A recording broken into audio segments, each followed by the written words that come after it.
Hello friends, আজ আমরা আলোচনা করতে চলেছি একটি চমৎকার মালায়ালাম মুভি কিষ্কিন্ধা কান্ডম নিয়ে, যা আপনাদের অবশ্যই ভালো লাগবে। তাই ভিডিওটি এখনই একটা লাইক করে দাও। চলো স্টার্ট করা যাক। মুভিটির শুরুতে আমরা দেখি যে ইলেকশন আসন্ন, এই কারণে পুলিশ জনগণের কাছে অনুরোধ করে যে যাদের কাছে এই লাইসেন্সধারী বন্দুক রয়েছে তারা যেন এসে পুলিশ স্টেশনে জমা দিয়ে দেয়।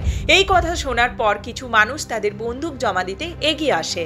এরপর আমরা মুভির নায়ক অজয়কে দেখি। অজয় তার প্রেমিকা অপর্ণার সঙ্গে বিয়ে করছে। ঠিক সেই সময় অজয়ের বন্ধু এসে জানায় যে পুলিশ তাকে ফোন করেছে। এরপর অজয় পুলিশের সাথে কথা বলে। পুলিশ জানায় যে তার বাবা আপ্পু পিল্লাই ফোন রিসিভ করছে না। পুলিশের কাছে তথ্য রয়েছে যে আপ্পুর নামে একটি বন্দুক রেজিস্টার্ড, যা এখনো জমা পড়েনি। অজয় জানায় যে তার বাবা হয়তো বিজি আছে, তবে সে সন্ধ্যায় বন্দুক নিয়ে স্বয়ং পুলিশের কাছে পৌঁছে দেবে। কিন্তু পুলিশ জানায় তারা ঠিকানা নিয়ে নিজেরাই বাড়ি এসে বন্দুকটি সংগ্রহ করবে। অজয় তাদের ঠিকানা দিয়ে দেয়। এরপর আমরা কনস্টেবল শিবাকে দেখি, যাকে অজয় তার বড় ভাইয়ের মতো সম্মান করে। শিবা অজয়কে বলে, একবার তোমার বাবাকে ফোন করে জিজ্ঞাসা করো। এরপর অজয় তার বাবা আপ্পুকে ফোন করে জিজ্ঞাসা করে, পাপা বন্দুক কি পাওয়া গেছে?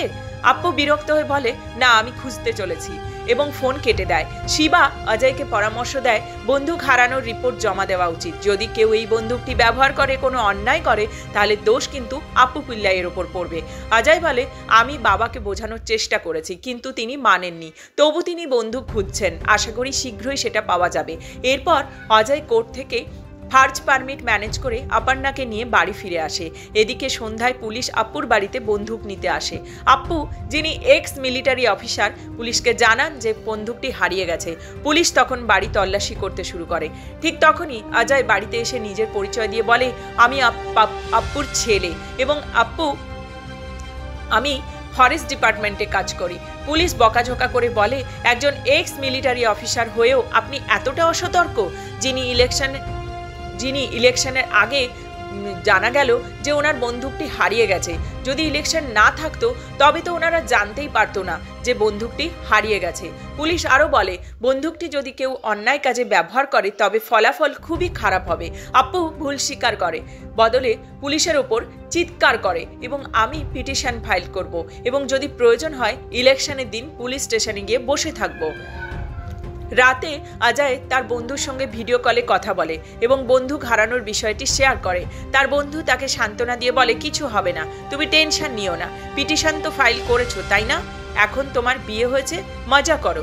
এরপর অজয় অপর্ণাকে বলে, ভাবিনি আমাদের বিয়ের দিন এরম ঝামেলা হবে। তারা ব্যালকনিতে দাঁড়িয়ে কথা বলছে। তখন আপ্পু এসে গম্ভীর মুখে অজয়কে বলে, মায়ানন্দকে গাছের উপর উঠতে বলো। অজয় বলে, ঠিক আছে পাপা, আমি বলে দেব। এর পরের দিন অপর্ণা বাড়ির বাইরে আসে, সেলফি তুলতে শুরু করে। আসলে অজয়ের বাড়ির চারপাশে প্রচুর সবুজ গাছপালা ছিল, যেখানে অনেক নারকেল এবং কলা গাছ ছিল। যাই হোক, অপর্ণা যখন সেলফি তুলছিল তখন তার নজরে একটি পুরনো রেডিও পড়ে, যা একটি গাছের ডালে ঝুলছিল। ঠিক সেই সময় অজয় আসে। ও বলে, হ্যাঁ এটা রেডিওই।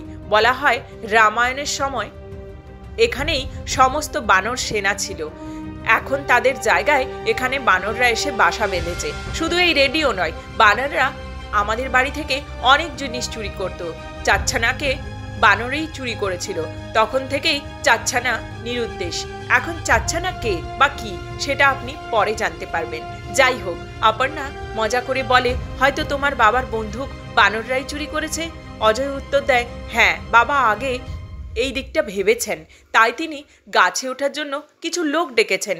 কিছুক্ষণ পর সেই লোকেরা আসে এবং গাছে উঠে বন্দুক খুঁজতে থাকে, কিন্তু বন্দুক ছাড়া তারা শুধু গাছে চুরি হওয়া বিভিন্ন ফালতু জিনিস খুঁজে পায়, যা বানররা নিয়ে গেছিল। এরপর আপ্পু কোথাও বাইরে যাওয়ার জন্য তার ঘরের দরজা বন্ধ করার চেষ্টা করছিল, কিন্তু দরজার তালা ভেঙে যাওয়ায় তিনি দরজা না লাগিয়েই বেরিয়ে যান। রাস্তায় প্রচণ্ড যানজট ছিল, তাই আপ্পু বারবার হর্ন বাজাতে থাকে। তখন ট্রাফিক পুলিশ রাস্তা পরিষ্কার করে তাকে এগিয়ে যেতে দেয়। এরপর আমরা সুমত নামে এক ব্যক্তিকে দেখি, যিনি একটি বনাঞ্চলে নিরাপত্তা রক্ষী হিসেবে কাজ করতেন। পাশাপাশি তিনি একটি ছোট মদের দোকান চালাতেন, যেখান থেকে লুকিয়ে লোক মদ কিনত। এর পরের দৃশ্যে আপ্পু সুমতের দোকানের পাশ দিয়ে যায় এবং তাকে নমস্কার করে। অন্যদিকে অপর্ণা অজয় এবং তার স্ত্রীর কিছু পুরনো ছবি দেখছিল। হ্যাঁ, আপনি ঠিকই শুনেছেন, অজয়ের আগে থেকেই বিয়ে হয়েছিল। তার প্রথম স্ত্রীর নাম ছিল প্রবীণা এবং তাদের একটি ছেলেও ছিল যার নাম চাচ্ছানা।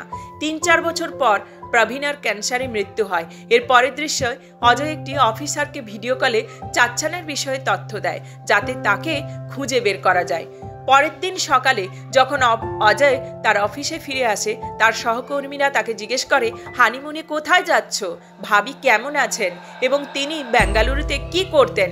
অজয় জানায় তিনি আগে আইটি সেক্টরে কাজ করতেন, পরে আগ্রহ না থাকায় সেই চাকরি ছেড়ে দেন। ঠিক তখনই একজন কল পায় যে জঙ্গলে গুলি চালানো হয়েছে। অজয় এবং অন্যরা দ্রুত জঙ্গলের দিকে রওনা দেয়। পুলিশও ঘটনাস্থলে পৌঁছে যায় এবং এটি সংবাদ মাধ্যমে ব্রেকিং নিউজ হয়ে যায়। পুলিশ দেখে যে একটি পোস্টারে গুলির দাগ রয়েছে। তাদের সন্দেহ সুমতের দিকে যায়। আসলে কয়েক বছর আগে একটি গুজব রটে যে সুমত নকশালদের সঙ্গে মিলে কাজ করত এবং এমনকি তার বাড়িতে বোমা তৈরির চেষ্টা হয়েছিল, কিন্তু সেই সময় পুলিশের তল্লাশিতে কিছুই পাওয়া যায়নি। বর্তমান পোস্টারগুলির দাগ পরীক্ষা করে জানা যায় এটি রাইফেল গুলি নয়, পিস্তলের গুলি। এই তথ্য শুনে অজয়ের কান খাড়া হয়েছে যায়, কারণ তার বাবার পিস্তলটি হারিয়ে গিয়েছে। রাতে অজয় ভিডিও কলে তার বন্ধুর সঙ্গে পুরো ঘটনা শেয়ার করে। তার বন্ধু তাকে বলে, টেনশন নিও না, এটি নিশ্চয়ই নকশালদের কাজ। এরপর অপর্ণা এসে অজয়কে জানায়, তোমার বাবা এখনো বাড়ি ফেরেনি, অনেক সময় হয়ে গেছে। অজয় বলে উনি ঠিকই আসবেন, নিজের কাজ নিজেই করতে পছন্দ করেন। এক্স মিলিটারি অফিসার যিনি কিনা সবসময় স্বনির্ভর। অপর্ণাকে অজয় বলে, তুমি চিন্তা করো না।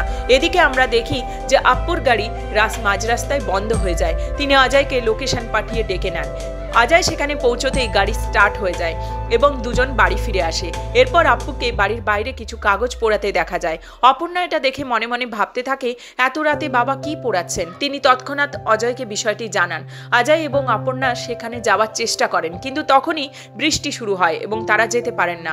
পরের দিন সকালে তারা সেই জায়গা পরীক্ষা করতে যান যেখানে আপ্পু কাগজ পোড়াচ্ছিলেন। তাদের সঙ্গে ছিলেন শিবা। শিবা বলে, তোমরা কি প্রতিদিন এখানে আসো? অজয় উত্তর দেয়, না, এটা আসলে বাবার প্রপার্টি, তবে বাড়ি থেকে একটু দূরে। বাবা জবাব দেয়, একবার কিছু পোড়ালে মাটি এতটা কালো হয় না, নিশ্চয়ই এখানে প্রতিদিনই কিছু না কিছু পোড়ানো হয়। তখন আপ্পু তাদের কথোপকথন শুনছিলেন। শিবা তাকে জিজ্ঞাসা করে, আঙ্কেল, আপনার প্রপার্টি কত দূর পর্যন্ত বিস্তৃত? আপ্পু উত্তর দেন, এর আগে অনেক বড় প্রপার্টি ছিল, কিন্তু এর অর্ধেক আমি বিক্রি করে দিয়েছি। ফিরে যাওয়ার সময় শিবা অজয়কে বলে, তোমার বাবা কি সুমতের সঙ্গে দেখা করতে গিয়েছিল? অজয় বলে, না। শিবা বলে, আমি শুনেছি তোমার বাবার সঙ্গে তার আজকাল অনেক মেলামেশা হচ্ছে। বাবাকে বোঝাও যেন তার সঙ্গে দেখা বন্ধ করেন, এখন পরিস্থিতি ভালো না। এরপর শিবা থানায় ফিরে এসে দেখে তার কাছে একটি ইমেল এসেছে। সেই ইমেলটি অজয়ের ছেলের সঙ্গে সম্পর্কিত। শিবা এবং অজয় তখন কর্ণাটকেও রওনা দেয়। এদিকে বাড়িতে আপ্পু তার নাতির বিষয়ে একটি খবর পড়ে ডায়েরিতে কিছু লেখেন। এরপর তিনি সুমতের সঙ্গে দেখা করেন। অন্যদিকে শিবা এবং অজয় একটি মর্গে যান। কর্ণাটক পুলিশ একটি শিশুর মৃতদেহ পেয়েছিল।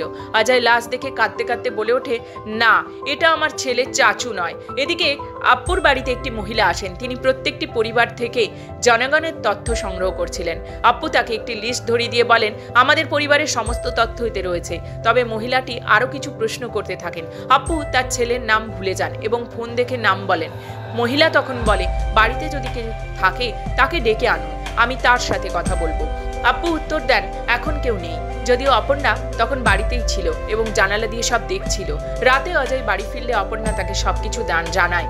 আমি তখন বাড়িতেই ছিলাম, তবু বাবা আমাকে ডাকলেন না। আমি ইচ্ছে করে তার সামনে গিয়েছিলাম, কিন্তু তিনি সেই মহিলার বিষয়ে কিছুই বললেন না। অপর্ণা আরও বলে, আমার সন্দেহ হয়, আমি তার ফোন চেক করি, সেখানে মাত্র 10 জনের নাম্বার সেভ করা হয়েছে। ঠিক সেই সময় আপ্পু এসে বলেন, অজয়, আমি কতবার বলেছি আমার ঘরের দরজা লক ঠিক করে দাও। অজয় ভাবে, বাবা আজকাল এত রাগী হয়ে যাচ্ছেন কেন? অপর্ণা তাকে কিছু ট্যাবলেট দেখিয়ে বলে, হয়তো তার রাগের কারণ এগুলো। এই ট্যাবলেট আসলে স্নায়বিক রোগীদের জন্য দেওয়া হয়। অপর্ণা বলে, সেদিন বাড়িতে একজন ব্যক্তি এসেছিলেন যার সঙ্গে কথা বলার পর বাবা তার ডায়েরিতে কিছু লিখতে শুরু করেন। আর সেই দিন মনে আছে, অজয় যখন বাবার গাড়ি রাস্তার মাঝে বন্ধ হয়ে গেছিল, সেদিন দুটি রাস্তা ছিল। হতে পারে বাবা বাড়ির রাস্তা ভুলে গিয়েছিল। আমার মনে হয় বাবার কোনো অসুখ রয়েছে, আমাদের চেক আপ করানো উচিত। এতে অজয় বলে, হ্যাঁ অপর্ণা, এটা ঠিক যে বাবার ভুলে যাওয়ার সমস্যা রয়েছে। আমি নিজেও বাবার ব্যাপারে চাচুর কথা শুনেছি। চাচু বাবার কিছু অভ্যেস লক্ষ্য করেছিল এবং আমাকে জানিয়েছিল। তখন আমি বাবাকে বলেছিলাম চেক আপ করানোর জন্য, কিন্তু তিনি আমাকে বকাবকি করেন এবং বলেন আমি একদম ঠিক আছি। তখন আমি তার বন্ধু জাককে বাড়িতে ডেকেছিলাম। এরপর গল্পটি ফ্ল্যাশব্যাকে চলে যায়। অজয় জ্যাকবকে বলে, আঙ্কেল, মায়ের মৃত্যুর পর থেকে বাবা আর বাড়ি থেকে বের হন না, এখন তো ভুলে যাওয়ার রোগও দেখা দিয়েছে। জ্যাকব উত্তর দেন, অজয়, তোমার বাবার এই অসুখ আগে থেকেই ছিল, তিনি খুব চতুরতার সঙ্গে এটি সবার কাছ থেকে লুকিয়ে রেখেছিলেন। অজয় জিজ্ঞেস করে, আপনার এটা কিভাবে জানা হলো? জ্যাকব বলে, তুমি কি ভাবছো তোমার বাবা রিটায়ারমেন্ট নিয়ে বাড়ি এসেছেন? না, তাকে চাকরি থেকে বরখাস্ত করা হয়েছিল, কারণ তিনি ডিউটিতে কিছু জিনিস ভুলে যেতেন। একদিন তো তার সার্ভিস রিভলভারই তিনি ভুলে যান, যা পরে ওয়াশিং মেশিন থেকে পাওয়া যায়। এই কারণেই তাকে টার্মিনেট করা হয়েছিল।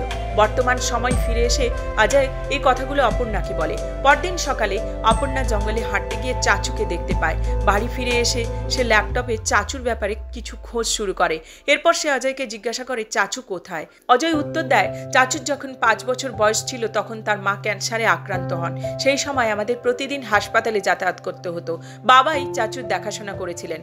অপর্ণা বললেন, হয়তো বাবার চাচুর গুম হয়ে যাওয়া নিয়ে কিছু জানা আছে, কিন্তু তিনি ভুলে গিয়েছেন। তুমি নিজেই তো বলেছিলে যখন চাচুকে হাসপাতালে নিয়ে গিয়েছিলে। এটা শুনে অজয় চিন্তায় পড়ে। এদিকে পুলিশ খবর পায় জঙ্গলে একটি মৃতদেহ পাওয়া গেছে। তার ফরেনসিক টিম নিয়ে তারা পৌঁছে যায়। মৃতদেহটি অজয়ের বাড়ি থেকে সামান্য দূরে ছিল, তাই অজয় ও অপর্ণা ঘটনাস্থলে যায়। শিবা তাদের দেখে বলে, তোমরা এখানে কি করছো? বাড়ি যাও, পরে এসে সব বলবো। এরপর ফরেনসিক টিম পুলিশকে জানায় যে গর্ত থেকে কঙ্কাল পাওয়া গেছে, তা মানুষের নয়, এটি বাঁদরের। সেই রাতে অজয়ের এক বন্ধু বাড়িতে আসে।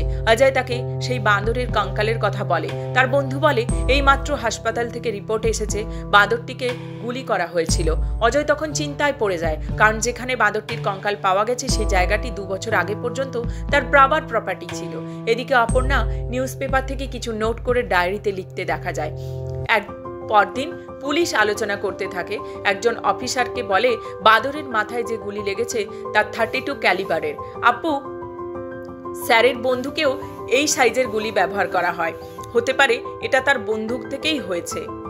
একজন কনস্টেবল বলে, স্যার, আপু স্যারের নাতি 3 বছর আগে গুম হয়ে গেছিল, প্রায়শই হারিয়ে যেত এবং ফিরে এসে বাড়ির লোকজনকে নতুন গল্প শোনাতো, কিন্তু তৃতীয়বার হারানোর পর সে আর কখনোই বাড়ি ফিরে আসেনি। আমরা অনেক খুঁজেছি, কিন্তু ছেলেটিকে আর খুঁজে পাওয়া যায়নি। এইদিকে অজয় কোথাও যাচ্ছিল, যখন সে দেখলো আপু সুমতের সাথে কথা বলছে। অজয় তাকে ডেকে জিজ্ঞেস করলো, পাপা, আপনার গাড়ি কোথায়? আপু বলল, গাড়িতে পেট্রোল শেষ হয়ে গেছে। অজয় বলল, কিভাবে শেষ হলো? গতকালই তো আমি ভরিয়েছি, চলুন আমার গাড়িতে আসুন, আমি বাড়ি যাচ্ছি। গাড়িতে ফেরার সময় অজয় একটি বানরের বিষয়ে কথা বলে, কিন্তু আপু কোনো উত্তর দেয় না। এদিকে আপু বারবার হাসপাতালে গিয়ে বিল চাইতো এবং হাসপাতাল কর্তৃপক্ষ তাকে বারবার বিল দিত। একদিন বাড়ি ফেরার পথে আপু দুটি রাস্তায় এসে বিভ্রান্ত হয়ে পড়ে। তখন সে ভাগ্যক্রমে গ্রামের একটি বাস দেখে এবং সেটির পিছু নিয়ে গাড়ি চালিয়ে বাড়ি ফিরে আসে। বাড়ি ফিরে সে দেখে তার বন্ধু অমৃত তার জন্য অপেক্ষা করছে। অমৃত তাকে দেখে বলে, অবশেষে তোমাকে দেখতে পেলাম, আমি অনেকদিন ধরে তোমার সঙ্গে দেখা করার কথা ভাবছিলাম। আপু প্রথমে তাকে চিনতে পারেনি, তবে পুরনো কিছু ছবি দেখে চিনতে পারে। এরপর আপু তার তৈরি কিছু নোটস দেখে এবং অমৃতের খোঁজ খবর নিতে শুরু করে। তবে নোটসে লেখা ছিল, আর্মিওয়ালা অমৃত মিথ্যেবাদী, তারা সব মিথ্যে কথা বলে। এই সব কথা শুনে অমৃত ভীত হয়ে সেখান থেকে পালাতে চায়। এরপর দুজনের মধ্যে ছোটখাটো ঝগড়া হয় এবং অমৃত আপুর নোটস থেকে কিছু পৃষ্ঠা ছিঁড়ে নিয়ে যায়। তখন অজয় এবং অপর্ণা বাড়ি ফিরে আসে। অমৃত এমনভাবে আচরণ করে যেন কিছুই ঘটেনি। পুলিশ স্টেশনে কিছু লোক একটি ছবি নিয়ে আসে, যেখানে একটি বানর বন্দুক ধরে রয়েছে। পুলিশ আপুকে ডেকে জিজ্ঞেস করে, এই বন্দুক কি আপনার? আপু উত্তর দেয়, হ্যাঁ, এটি আমার বন্দুক। পুলিশ বিষয়টি নিয়ে আলোচনা করে এবং বলে, আমরা কোনো ঝুঁকি নিতে পারি না, সবাই সতর্ক থাকতে হবে। এইদিকে আপু কিছু কাগজ জোগাড় করে জঙ্গলে নিয়ে গিয়ে পুড়িয়ে ফেলে। অপর্ণা সেই কাগজগুলি দেখতে যায়, কিন্তু আপু তাকে দেখে ফেলে। দুজনের মধ্যে তর্ক শুরু হয়। অজয় এসে থামায়। পরে আপু সবকিছু ভুলে যায় এবং উল্টে অজয় ও অপর্ণাকে বকাবকি করে।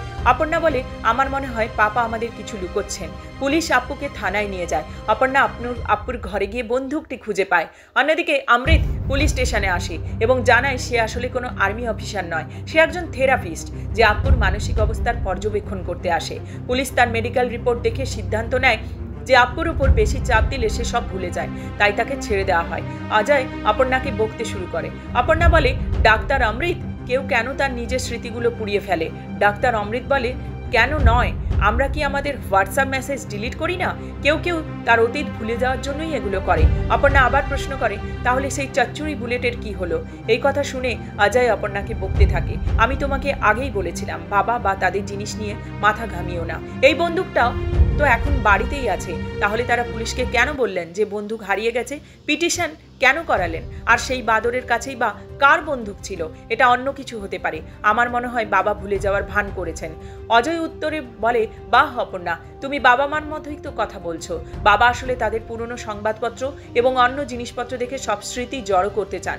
যখনই তাদের মনে পড়ে যে তারা এই কেসের সন্দেহভাজন, যখন তারা ভেবে বসেন আমি কি কিছু ভুল করেছি এবং সেটা ভুলে গেছি, তারপর যা কিছু সন্দেহ হয় তার জঙ্গলে নিয়ে গিয়ে পুড়িয়ে দেয় এবং আবার নতুন করে কেসের সূত্র খুঁজতে শুরু করেন। এটা যেন এক ধরনের লুপের মতো। অপর্ণা বলে, শোনো অজয়, বাবা এই কেস আগেই সমাধান করেছেন, কিন্তু তোমার আচরণ দেখে মনে হচ্ছে তুমি কিছু লুকোচ্ছ। তুমি আমাকে বলেছিলে তুমি 19 মার্চ চচ্চড়িকে নিয়ে হাসপাতালে গিয়েছিলে, তাহলে কেন পুলিশকে বললে? চচ্চড়ি সেই দিন নিখোঁজ হয়েছিল। অজয় শেষমেশ অপর্ণাকে সব সত্যি জানাতে শুরু করে। 3 বছর আগেকার ঘটনা।